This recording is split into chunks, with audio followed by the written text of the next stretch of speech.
Samasta jana kalyane niratham karunamayam namami Chinmayam devam satgurum brahmavidvaram.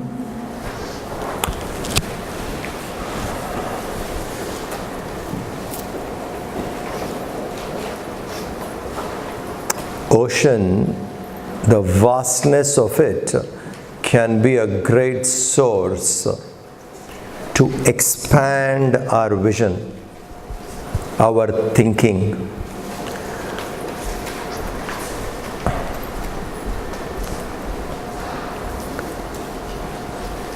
To Gurudev, his thinking, I'm talking about Gurudev's way of thinking. To think small is a crime. No, we need to understand this well. For him, to think small is a crime. We cannot think small and settle down to ordinary, mediocre stuff. The motto he has given us is maximum happiness to maximum people for maximum time. What are we doing in that direction?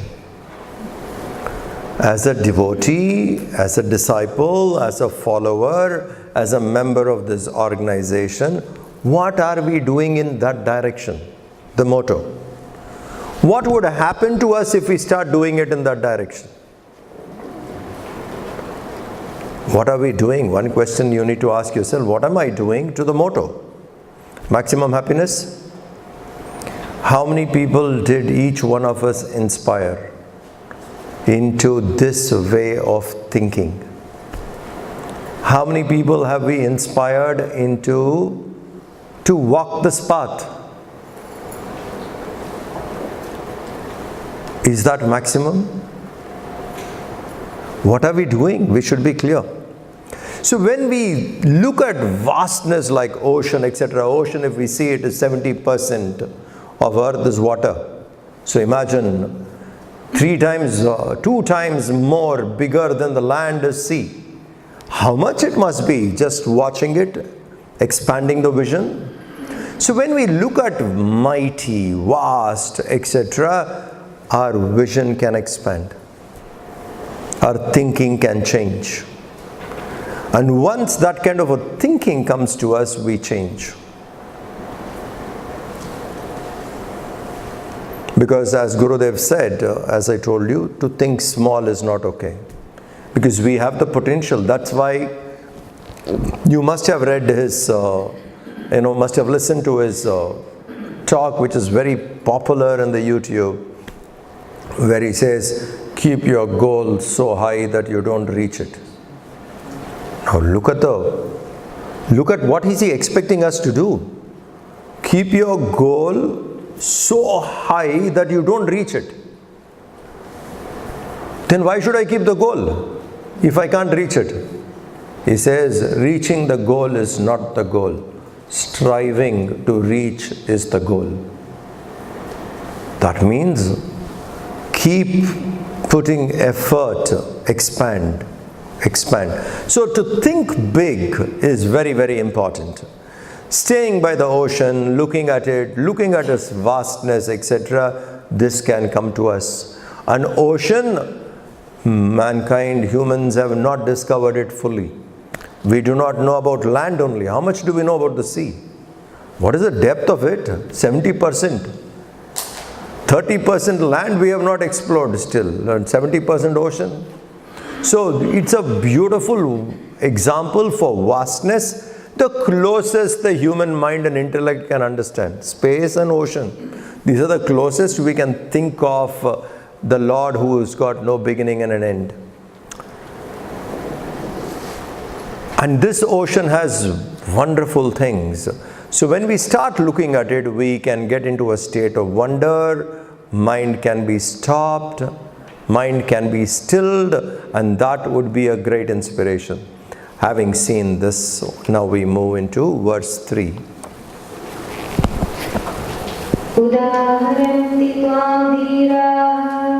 Udharanti tvam dhiraha. Udaharanti tvam dhiraha. Udharanti tvam dhiraha. Samsarananda sagaram. Samsarananda sagaram. Samsarananda sagaram. Samsarananda sagaram. Visheshena vishishtaya. Visheshena vishishtaya. Visheshena vishishtaya. Visheshena vishishtaya. Namaste mahodade. Namaste he mahodade. Namaste mahodade. Namaste he mahodade. Together. Udaharanti Tvam dhiraha samsaradanta sagaram. Visheshena vishishtaya. Namaste mahodade.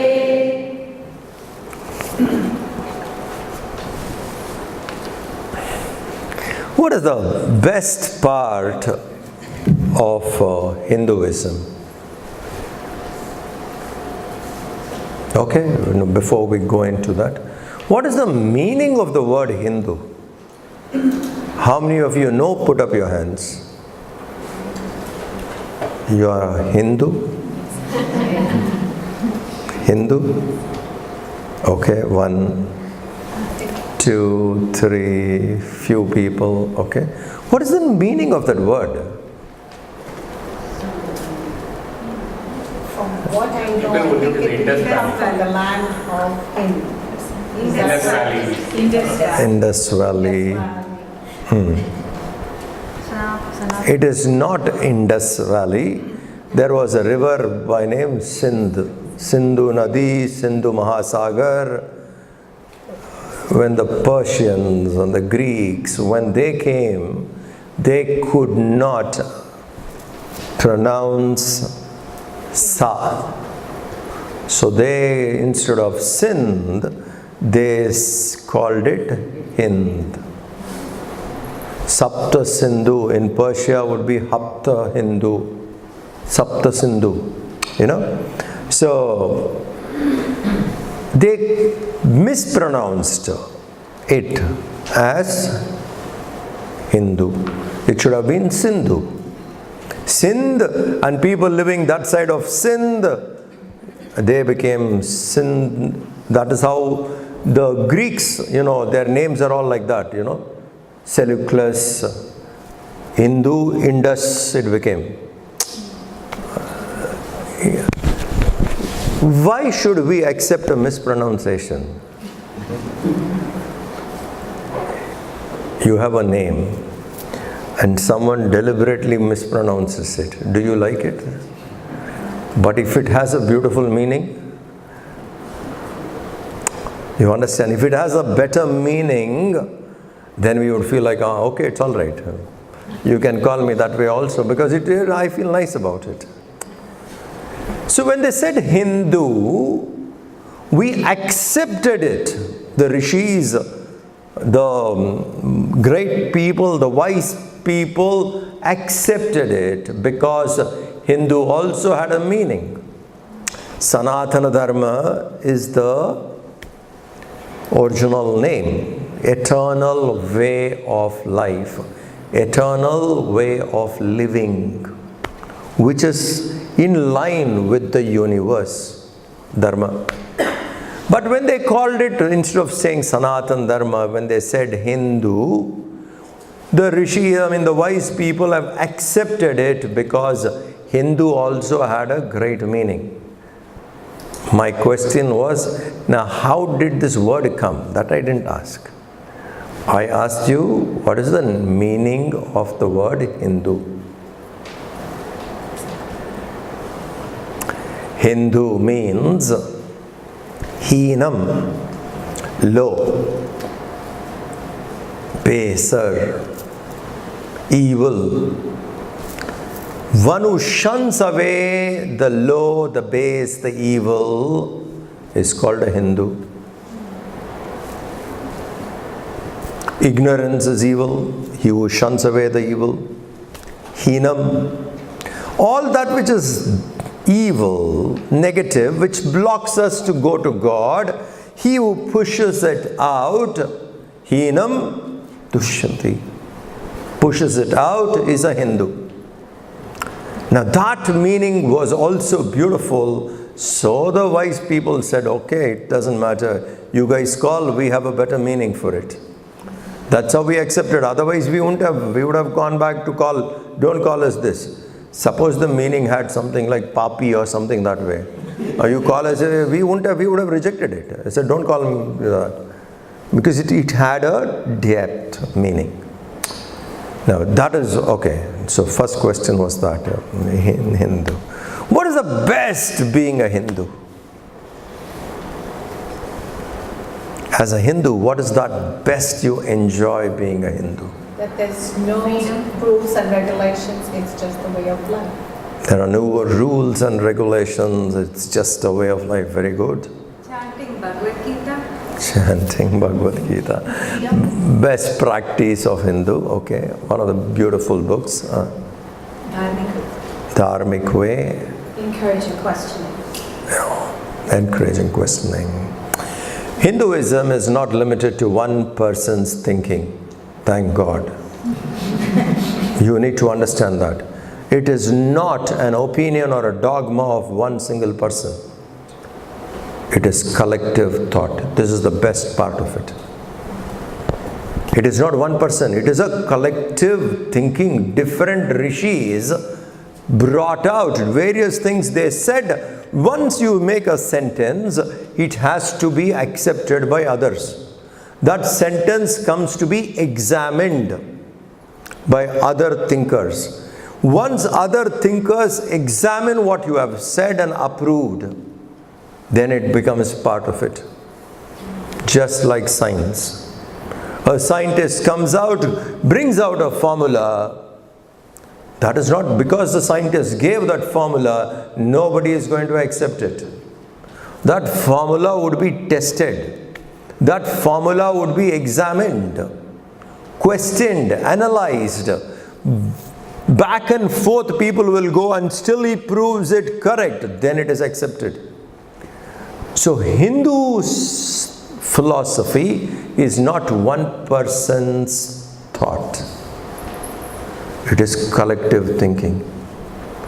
So being a Hindu, it has collective thinking. Different minds have come, assessed it, analyzed it, examined it, and then they have accepted. This is very beautiful part of it. So that when different minds are involved, there is scope for change. There is scope for questioning. There is scope for rejecting, because you have a right to ask questions, inquire, assess, analyze it and then accept. It is not pushed on us just because of faith. It's not done that way. Now this is one of the most beautiful aspects, because it is a product of collective thinking. When we have collective thinking, there are multiple ways of expressing. It can't be limited to one method. There are many, many ways of expressing. So Hinduism, if you see, the truth has many multitudes of expressions indicating what it can be. Now this is the best part of Hinduism. The same truth can be indicated in so many ways, so that different kinds of minds are inspired. It has got the depth to accommodate the primitive way of thinking to the most sublime way of thinking. Imagine accommodating the primitive and the sublime in one go. Both extreme ends, it has the ability to hold. This is the most beautiful. So there in Hindu philosophy you will find the truth being described in so many ways. So many masters have come and spoken about it, described it in various ways. And that way when we see one of the description about the path which we walk is described, samsar, what we call, where are you held up? I am held up in samsar, I am in bondage. The reference to bondage is ocean. How is this bondage of mine? Oh, it is like an ocean. So vast, so wide, it is like an ocean, one of the descriptions of bondage. What kind of a bondage is this? This bondage is like an ocean. Huge, massive. However hard I try, I am not able to get out of it. Isn't it? When we try and all that.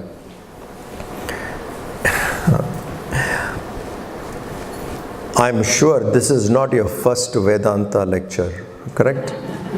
This is not your first Vedanta lecture. All of us have heard enough lectures.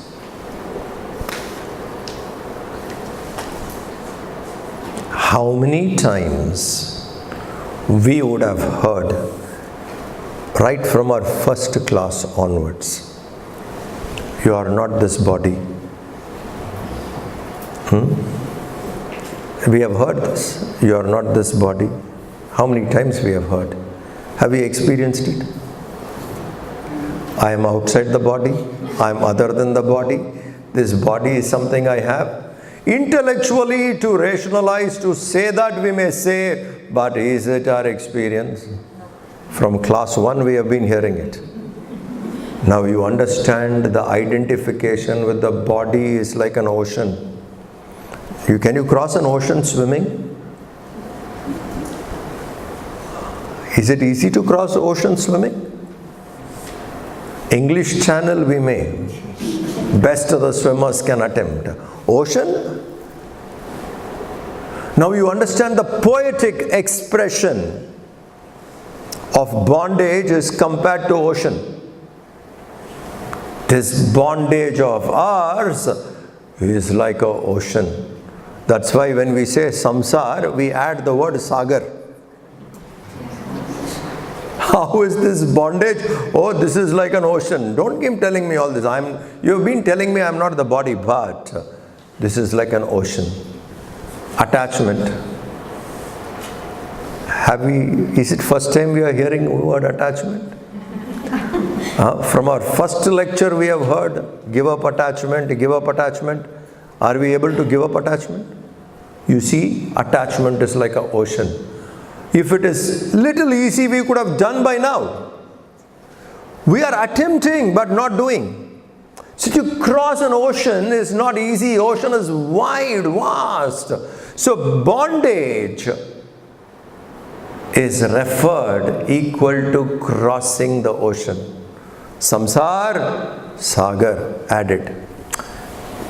Now, there are other people who will ask, okay, somehow if I manage to cross samsara, what do I get? Happiness. Now, how do you explain happiness? We understand joy. Joy is something which we know. What is happiness? Bliss, ananda. How do we compare that? So they say, your one drop of joy, in a water, let us say a drop of joy, ananda is like an ocean, ananda sagara. You understand? What is that state of realization, enlightenment? It is a state of bliss. How do I understand bliss? This joy what you have is a drop. And ananda is like an ocean. Ananda sagara.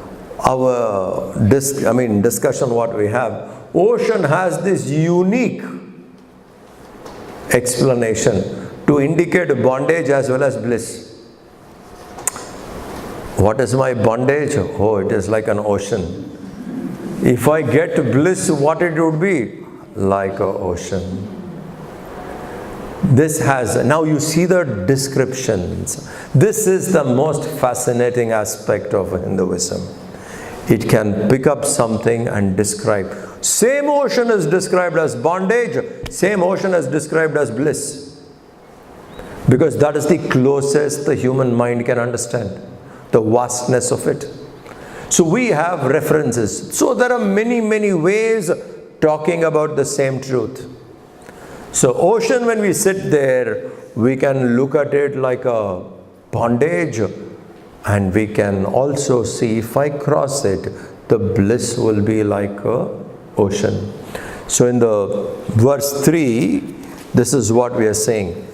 Thou art uniquely used by wise men. Dhiraha, they refer, give you as an example, used by the wise men to indicate samsara and ananda sagara. Indicate immensity of both bliss and sorrow. The same ocean is described two ways. And thou being referred as ocean of bliss and ocean of samsara. You have been described this way both. For bliss as well as sorrow is described as ocean. That is the vastness. A person in bondage will understand a simple thing like, identification with the body is like an ocean. Crossing an ocean, identifying with the body, deha buddhi. This deha is me, dehatmika buddhi, thinking I am the body, is something like a mighty ocean. And if I realize it, I am not the body, then the experience is like an ocean of bliss. So closest can be compared, indicated, etc. Some references required. What will I get if I realize God? What is that kind of ananda? Now this is one, all the people, whoever has realized the truth, continents apart, time and space apart. Someone could be of the 20th century and someone could have been 6,000 years before. Their experience about the truth seems to be the same. Both of them describe realization of the self is like a bliss which is compared to the ocean. Continuing.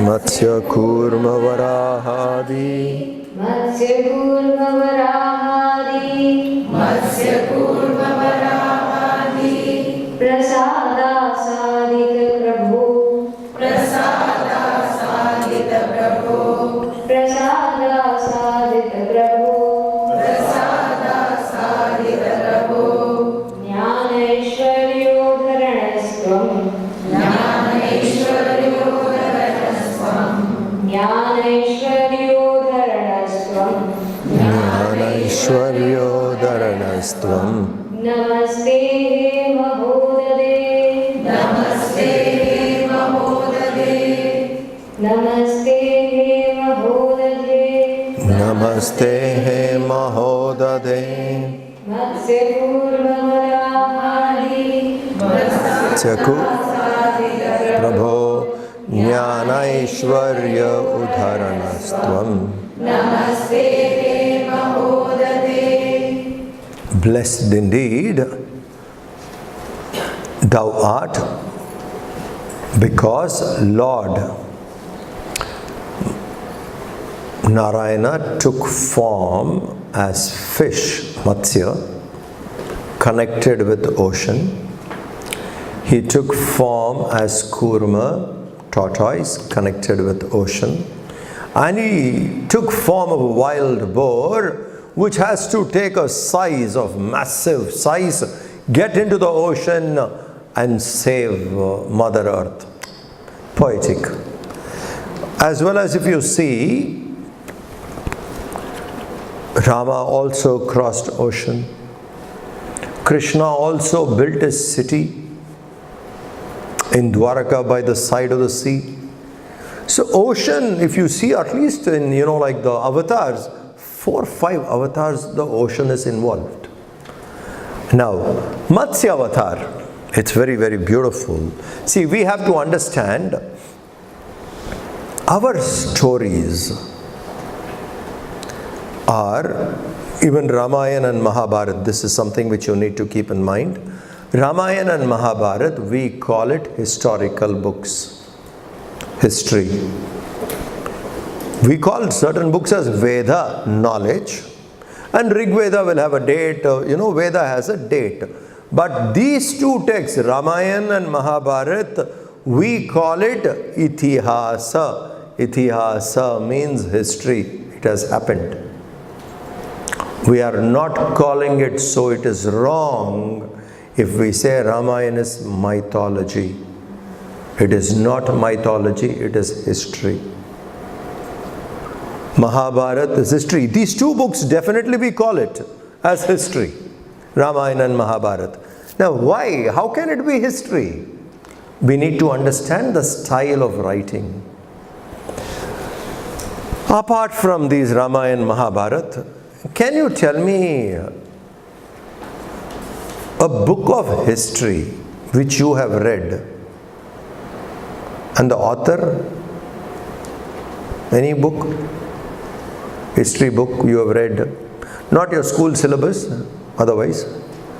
And who is the author of that book?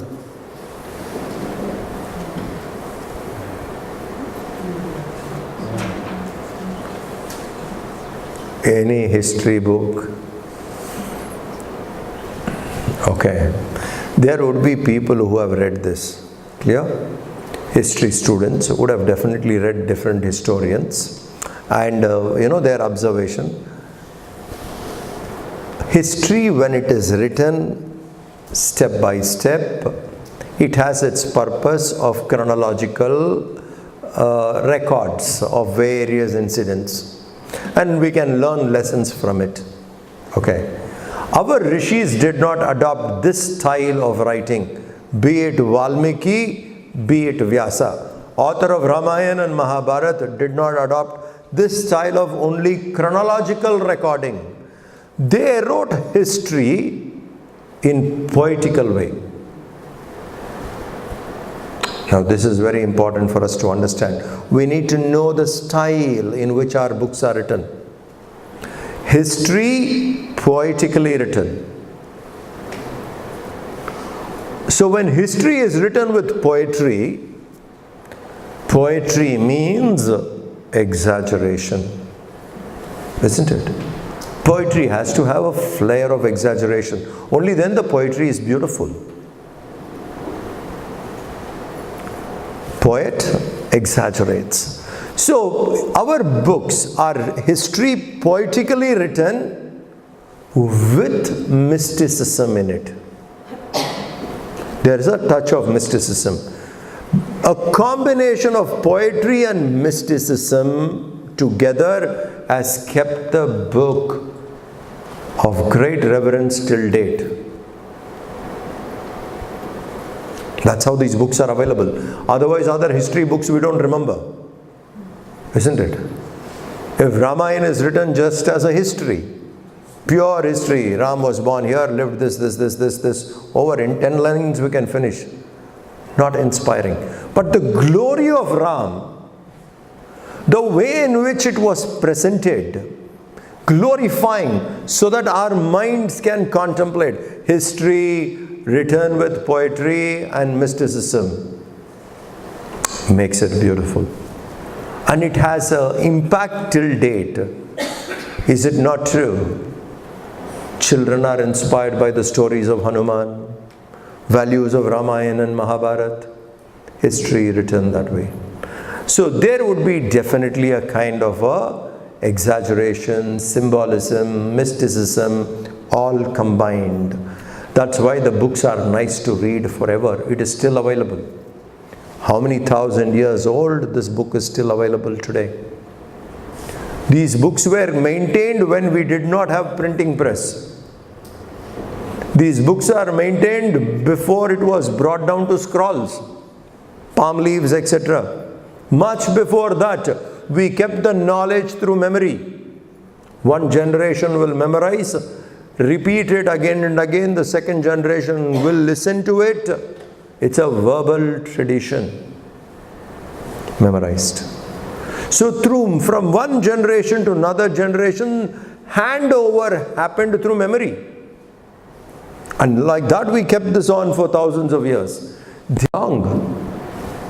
Because it has a combination of mysticism, it has a combination of history, poetry. Understanding human mind will revere it and maintain it only if it is a combination of all this. If there is no combination of mysticism, we will not maintain it. We will drop it. So knowing that the message of it has to reach people, it has to have a combination. This method is what people adopted long back to write. Now Matsya Avatar. It is there in Bhagavatam, it's there in Matsya Purana, much before even you have heard of Noah's Ark. The story I'm going to tell you now about Matsya Avatar is much before even when people have heard of Noah's Ark. There was a king by name Satyavrata. And in his kingdom, a fisherman who went fishing found a fish, very nice, shining fish. He said, okay, this fish he did not want to cut or sell because he found it completely different. Kept it in his tank, small tank in his house. Next day, the fish grew to the size of the tank. Now, when the fish grew to the size of the tank, he did not know what to do. He took it and put it in a pond nearby. And when he went there to see, next day the fish was the size of the pond. Now, a lot of mysticism, symbolism is there for us to think. It expanded to the size of the pond. Now, he did not know what to do. The fish is in the size of a pond. So he went and told to the king, I had it, first I had in a small vessel, then in a tank, now in a pond, it has grown up to this size. There is something very different about this fish. O king, I am keeping you informed. Raja Satyavrata said, let's go. What is this strange thing? So he goes to the fish, and looking at the fish, Raja Satyavrata said, please reveal who you are. You must be somebody who has come, please reveal who you are. And Vishnu says, the fish says, I am Vishnu in this form. Oh, why? He said, I will reduce myself, put me back in the sea. There would be a time of deluge. The oceanic waters are going to go high, the land would be lost.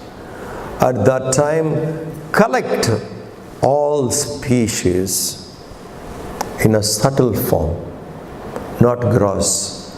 Noah's Ark you will find, everything in gross form, picked up, two, in a gross form. Here the Raja says, the Vishnu says, pick them up in a subtle form. How to bring it at the subtle level, not gross manifestation, at the seed form. Bring them at the seed form, like what you call today as DNA. At that stage you bring them. Preserve everything.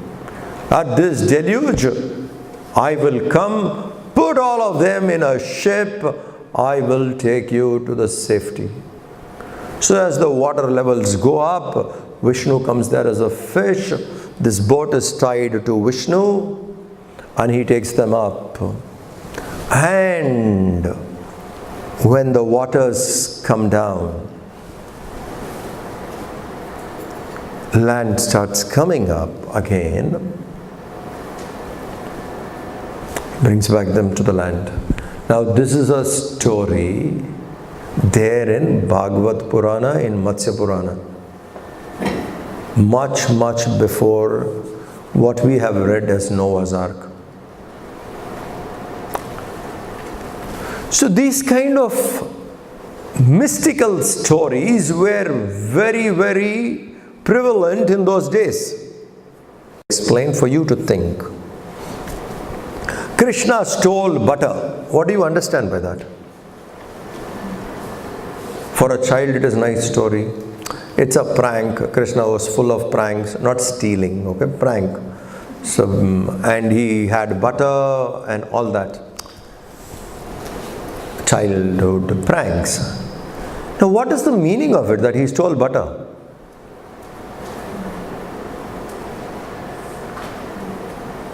Why should the avatar, the supreme, manifest and steal butter? What could that mean? As a story, it is very simple. Oh, there was butter, he liked butter and he was stealing butter. An avatar, the supreme, needs butter? Fulfilled, Purna avatar. We call Krishna particularly Purna avatar. Complete, fulfilled person. You think he needs butter? What does that mean? There's much more to a story than that. When you churn milk, when you take milk from the cow and then you churn it, it becomes butter. Butter is considered to be the last product of milk, nth product. After that it becomes ghee, it changes. Butter. When the gopis who lived there, the milkman and the milkmaid, both used to remember the Lord and take milk from the cow, etc. At every piece of their action, they were remembering the Lord. Every piece of work they did, they remembered the Lord. When you remember the Lord and when you perform an action, the karma of that action cannot bind you. When we do not dedicate our actions to the Lord, perform an action with attachment, that action will bind us. An action performed without attachment, dedicating it to the Lord, that action cannot bind us. So what happens to the result of that action? The Lord steals away. When an action is dedicated, remembering Him, He comes and steals it away. Karma phala does not bind you. Now this is the beauty of the same Bhagavad story. When you grow, when you are able to contemplate, the depth of it is something completely different. For a child, it is a completely different story. There are two layers. Our Puranas, etc. are written that way. So Matsya Avatar, there is a lot to contemplate. That everything was taken in a subtle form. Vishnu came expanding his size, and then finally the Vedas were lost. He brought back the Vedas. Lost knowledge was brought back. Knowledge could be lost now and then. It is our responsibility to see that we don't lose it again. We preserve it correctly. If we do not preserve, it can be lost. And preservation of knowledge is not a group of sages' work. Some saints, one or two organizations will preserve. No, it is something which everyone has a role to play. We need to preserve our knowledge. Otherwise, it could be lost. And if it is lost, to bring it back is extremely difficult. It is like going deep down into the ocean and searching the ocean floor and find it and bring it back. How much of research sometimes people are doing to find a few things. Isn't it? Look, it is like an ocean. Going deep down into the ocean, searching the ocean floor, finding it and bringing back. Would be a lot of effort if we don't preserve the knowledge. How do we preserve the knowledge? Please understand, this knowledge which we are discussing has reached us because of so many people who have put their effort. That is called Rishi Yajna. We owe to them. We need to perform this Yajna by preserving this knowledge, which was handed over by so many people. As I discussed with you earlier, from the verbal tradition to cloud. Imagine the journey of knowledge. From that verbal tradition to palm leaves, to books, printing, and now at the cloud level. Imagine the journey, how many years it has gone through. How much of effort would have gone in preserving it? How many people must have worked hard to preserve it? We struggle to memorize few things, right? Your family member's phone number, do you know now? Everybody? My number itself is difficult for me to know. You are asking about my family members? Memorizing something and maintaining it is not easy. Imagine the entire voluminous Vedas. Mahabharata was 100,000 slokas, 100,000 memorized. Ramayana is 24,000. Valmiki's Ramayana is 24,000 verses. Maintained, memorized and kept. Imagine the effort what people have taken to preserve this knowledge. We have a role to preserve. It has reached us. We vow to those rishis. And the only way we can do is make sure you hand it over to the next generation correctly.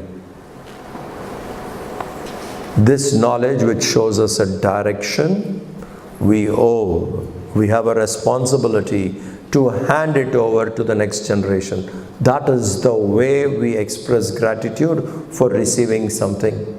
If we lose it, then the effort to regain that would be very, very hard.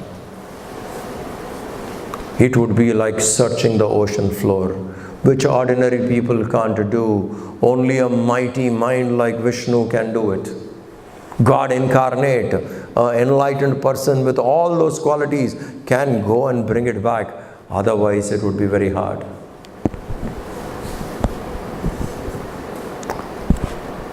I'll tell you how it is. See, when we learn something, it is stored in a memory. We may forget it, but it is still there in the memory. If it is properly tapped, it will come out. That's why sometimes when you're sitting quietly, an old childhood memory suddenly pops up. Means it was still there in the mind, stored, saved. We may not remember it. We may not even know how to have access to it. By itself, sometime it comes. So knowledge saved, stored is there. But that would be like to go and get it back would be like going into the ocean floor. So that way somehow the knowledge was lost and it was brought. So Matsya Avatar indicates bringing back knowledge. As an avatar, that he went down into the ocean floor, brought back the knowledge, saved mankind, etc. And the next avatar, where we have mentioned three, Matsya, Kurma and Varaha. Kurma avatar is a very brilliant avatar. If you think of it, like these are not books to be read as just plain stories.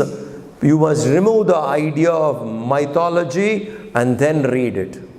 Try to find out what could be the science behind it. What could be the mysticism behind it? What is the poet trying to talk to us in symbolism?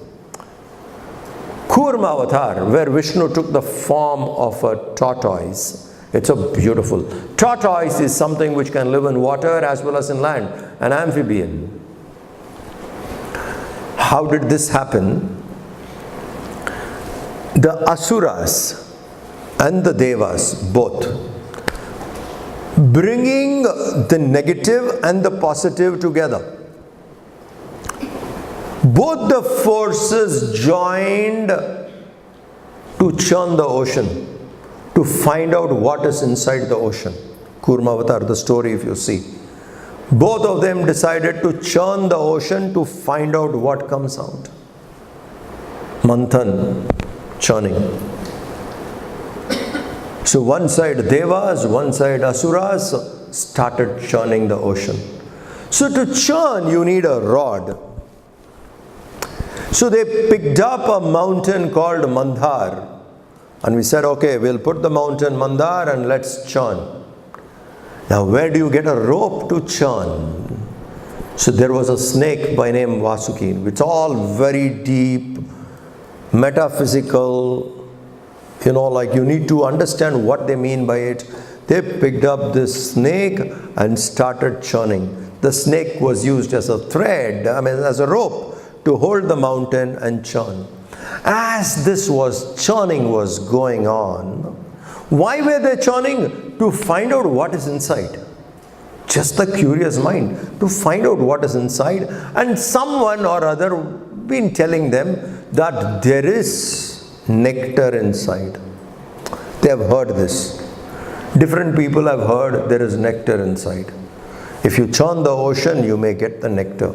And if you take the nectar, you become immortal. You don't die.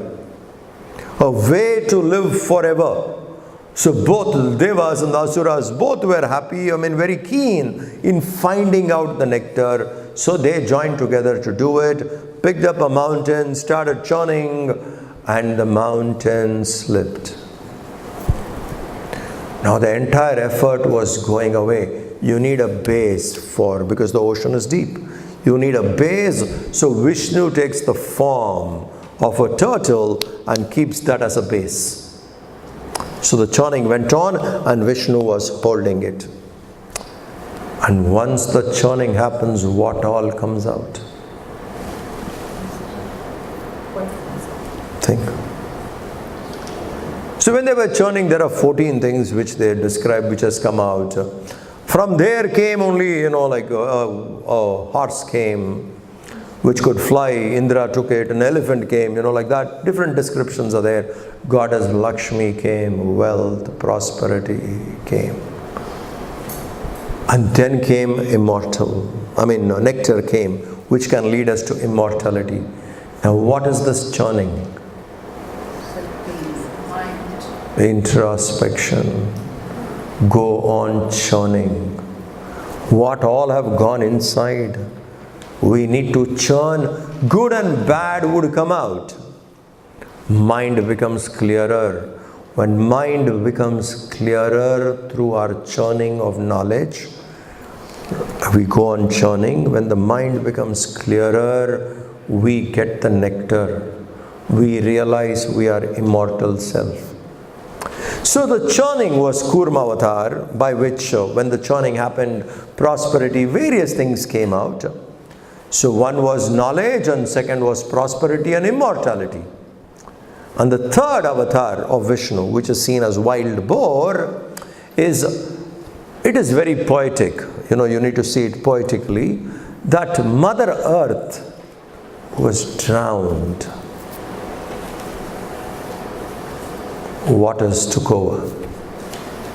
It has to be brought back. So Vishnu took the form of a wild boar and brought the earth up. And we used to call earth Mother. Mother Earth. Our respect for earth was of that of a mother. It is much later, somewhere in 18th century, mankind changed the attitude towards earth and went out to call it conquer earth. Ours was respect earth. The culture itself was look at rivers as mothers. Have that reverential attitude. Not just the attitude of conquering. So earth was taken and Vishnu has to bring it out, and that was that attitude of a mother, Bhuma Devi, Mother Earth, was captured, drowned, was brought back. The reverence. So these three avatars happened in the ocean. Where all this happened? It happened in the ocean. And there are great messages to pick up. From Matsya Avatar knowledge, Kurma Avatar, if we go into detail, working as a team, doing together things as a team, churning and bringing out the best. Everybody was involved in Kurma Avatar. It's very beautiful. When Devas and Asuras went, Brahmaji suggested that this is the best way to do. So he brought the Devas and Asuras together. And the churning went on.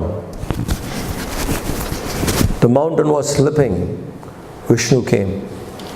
And when the snake was used, and the snake could not take the churning, it vomited poison. Shiva came and took. Now you see, Brahma, Vishnu, Mahesh are involved in it. Plus the Asuras, Devas. Imagine something like churning of an ocean. All these forces together. The sustaining force, the creating force, the destruction force, all came together, it was churned. If we start looking at it, it could probably lead to the mysteries of creation itself. How things would have happened. So they are not just stories that way, they have a beautiful meaning. An earth which was drowned was brought back. So these three avatars happened, which in turn helped us to understand knowledge, prosperity, spiritual upliftment.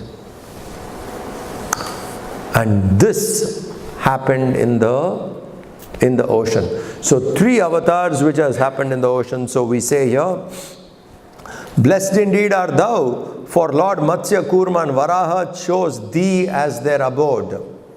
For these main avatars, they chose thee as an abode to grant knowledge, wealth and spiritual upliftment. Matsya avatar, knowledge. Kurma avatar, prosperity. Varaha, upliftment, rising human, evolving to divine. So these three has happened in your abode, O ocean. Salutations to you. It is to say, contemplate on the vastness which has the depth to accommodate everything. Contemplate on that. For us to expand, contemplate on the vastness which can accommodate everything. Contemplate on that which accommodates Brahma, Vishnu and Mahesh. What is that? Contemplate on that which brings Devas and Asuras together. Oh ocean, you are the closest I can understand of that. In these three I have manifested in you. But what we should do is contemplate on that which accommodates this. In short, contemplate on the Supreme.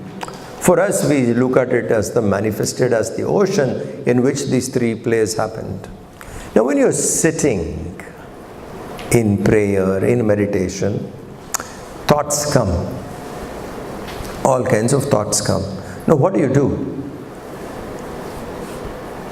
Bring back the mind. Now what do you do after that? Give mind the direction. Then it becomes contemplative. Shift the attention of the mind from the worldly to something which is sublime. What is the Lord? Aprameyam, immeasurable. What is that Lord which can accommodate everything? Now once our mind turns into these kind, mind is quietened. It shifts in one direction and it becomes quiet. So higher thinking would be wonderful. Concepts of Vedanta would be wonderful to contemplate. Meditate on all pervasiveness. Now you're quiet, mind is wandering everywhere. Now give that mind a direction. Meditate upon, contemplate upon, which is all pervasive. Now what do? How do you contemplate? What is your idea of all pervasive? How much can you think on it? If we say something of the world, how much can you think about it? You understand? Thoughts galore, isn't it? Multiplication of thoughts are so much. Contemplate upon all pervasive. How much can you contemplate? All pervasive. What can it be? You understand? You're lifting your mind away from the worldly stuff, shifting it in one direction of the infinity. And when you shift the mind in that direction, it only silences. So these are beautiful arrow marks to contemplate. Meditate on that which you cannot think. Achintyam. Which thoughts cannot reach. Now what can you do? How much can you contemplate? Contemplate upon that which the thoughts cannot reach.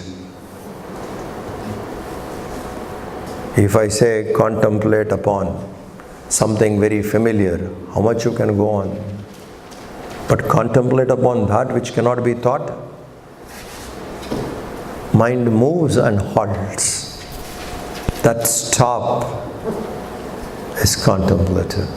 So contemplate on that which accommodated these avatars. Vatsya, Kurma, Varaha, Brahma, Vishnu, Shiva. Contemplate upon it. More of it we'll take up in the next session. Om Shanti Shanti Shanti.